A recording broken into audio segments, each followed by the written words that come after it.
police, that he was running. Welcome back to Law News Network, everyone. I'm Heather Hansen, and we have yet another fantastic guest for you. John Ziegler is a columnist here at Mediaite, and he also has some special information for us involving the death of Judge Joseph Broussais Jr. He was shot, he was attacked by, I'm sorry, not the death. He actually shot and killed a suspect who had attacked him, I think less than a week ago. And this happened out in Ohio. And John has a little bit more information for us about that. Good morning, John. Good morning, Heather. Yeah, the reason why I am familiar with this situation is because I, in another life, was a television sportscaster in Steubenville, Ohio. I wrote a book about the high school football team in Steubenville, which is legendary.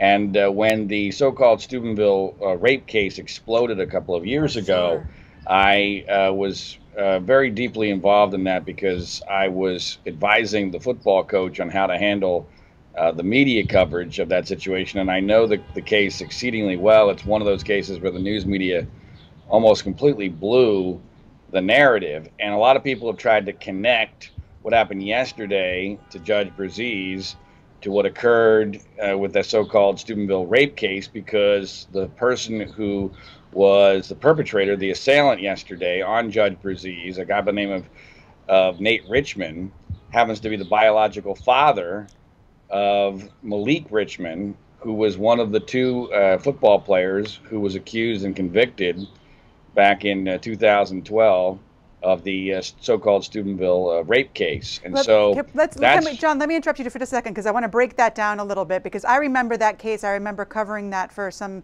TV stations, but not all of our viewers may remember it.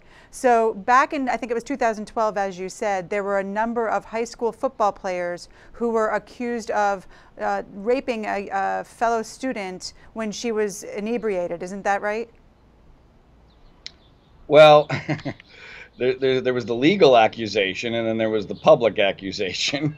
And then, of course, in any of these situations, in my view, it becomes very, very difficult to tell the truth about what really transpired, because it often gets misinterpreted that you're somehow defending rapists.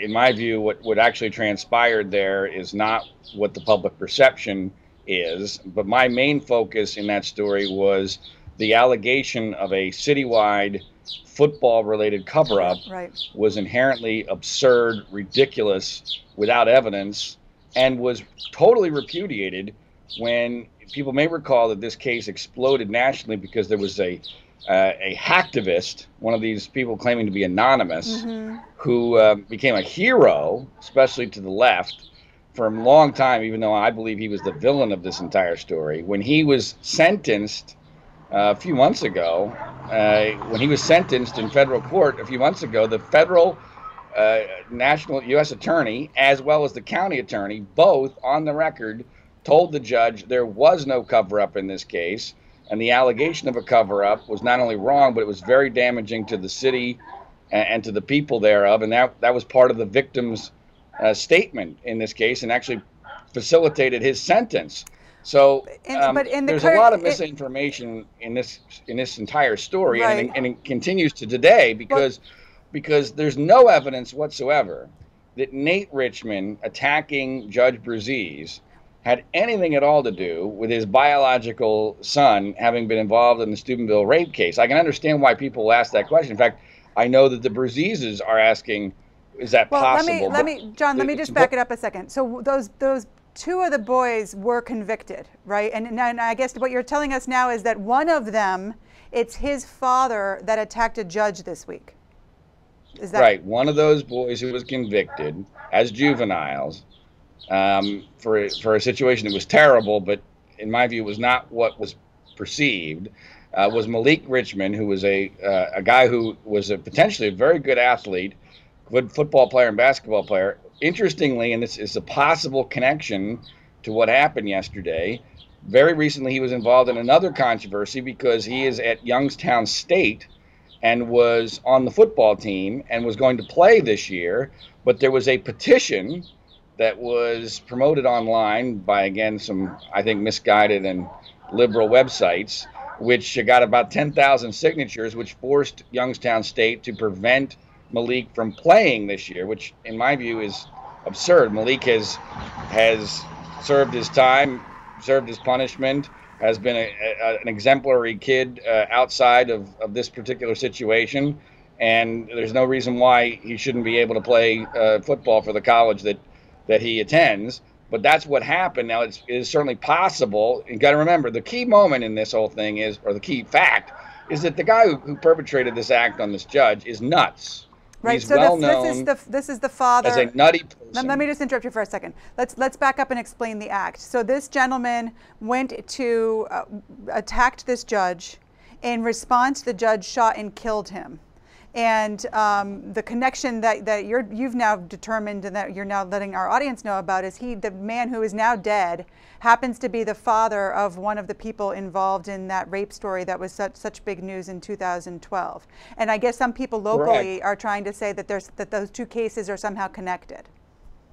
Right, and it's important to point out that Judge Brazez had absolutely nothing to do with the rape case. And in fact, you know, the Brazez family is legendary in Steubenville. They're all in the legal system in various roles, and several of them were actually very sympathetic to Malik plight and felt as if he didn't get a particularly fair deal. So now there is a lawsuit that this Nate Richmond, who I believe to be nuts, who perpetrated this act on Judge Brazez, there's a lawsuit that he was involved with that Judge Brazez was apparently going to be overseeing. But of course, that doesn't make a lot of sense that you kill a judge or try to kill a judge, attack a judge at any time, but especially before he's going to hear the case. My understanding from people very, very close to this situation is that the person who perpetrated this act, Nate Richmond, was almost like a Jack Ruby character around the courthouse in Jefferson County in Steubenville, Ohio there, and that he's just not well, and that eventually something snapped, and it's possible that he went after Judge Brazez in a fairly random manner. To me, the larger issue here, the two issues, the one issue is what really happened in Steubenville, which I am very passionate about because I think there was a great misperception there created by the news media that loved the narrative that was false. But the larger issue, especially for LawNewz, is this issue of the safety of judges. Right. And this is really an area where, you know, I've long felt that, for instance, the Supreme Court justice, the security around them is pathetic in comparison to their importance and their, you know, the possibility of something nefarious happening to them, because obviously in a 5-4 split Supreme Court, you got a lot of nut jobs out there who think that they can change the world by one attack. Right. And I think this was symbolic of that. So there's a lot of misinformation in this case. I think this is what happens, and it's when something like this happens in a small town like Steubenville is. Right. And, you know, I just want people to know what the real facts are. Well, I appreciate you so much coming on with us, John, and certainly shedding some more light on that connection. It's one that not many people know about. I know that you're on vacation, so I'll let you get back to it. But thanks so much, John, for being on with us and sharing the back end of that story. Thanks, Heather. Have a good